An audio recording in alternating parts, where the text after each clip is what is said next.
When I first found out that I would be speaking here at National Animal Rights Day, I called my grandfather and I said, "Grandpa, I'm speaking at Nard next week." And he goes, "What the hell is that?" And I'm like, Grandpa, it's National Animal Rights Day. It's a day where we mourn the lives of countless animals that are killed for food, locked up in zoos, tested on in laboratories." And he goes, you ought to talk about the whales. I just saw it on the news. They're washing up on the shores of the Northeast coast. And I'm like, I mean, that's terrible, but how many whales is this happening to, Grandpa? And he goes, 97. 97 whales. Can you believe that?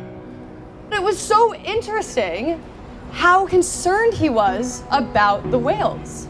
Creatures he had never met before, that he had never even come into contact with, that had absolutely no impact on his life. His empathy for these whales shows us something. It shows us that humans innately care about animals. We are not at war with human nature. We are at war with habit. And that is a winnable battle. I mean, for me, I was able to change my habits, and for most of you, you are also able to change your habits. My grandfather has had 83 years of social conditioning, to the point where he's been told that a whale's life is priceless, but a cheeseburger's worth $5.99. I was there once too. I would walk down the street and pet dogs, and every dog I saw, I was like, "Can I pet your dog? Can I pet your dog?" And then I would go and eat a chicken sandwich 10 minutes later. I would watch cute cow videos and then throw on leather boots.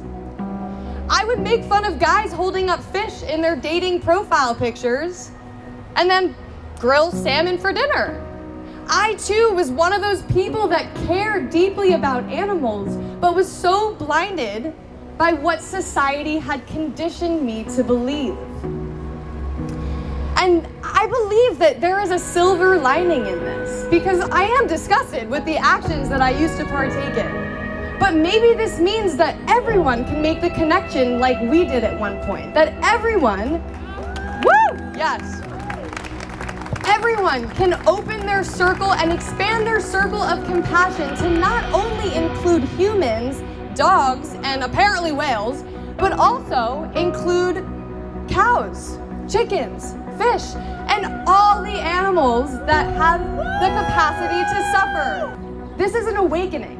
It's a realization that the world that we grew up in isn't perfect, and that business as usual means immense suffering for animals.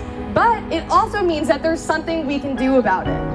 In this crowd, I see faces of people that have deprogrammed their minds and now use their voices to speak up for animals. So give it up to all of you. Thank you so much for being here. And please remember that no matter how large and unattainable our goals might seem, human nature is on our side. And sometimes it just starts with 97 whales. Yeah! Thank you.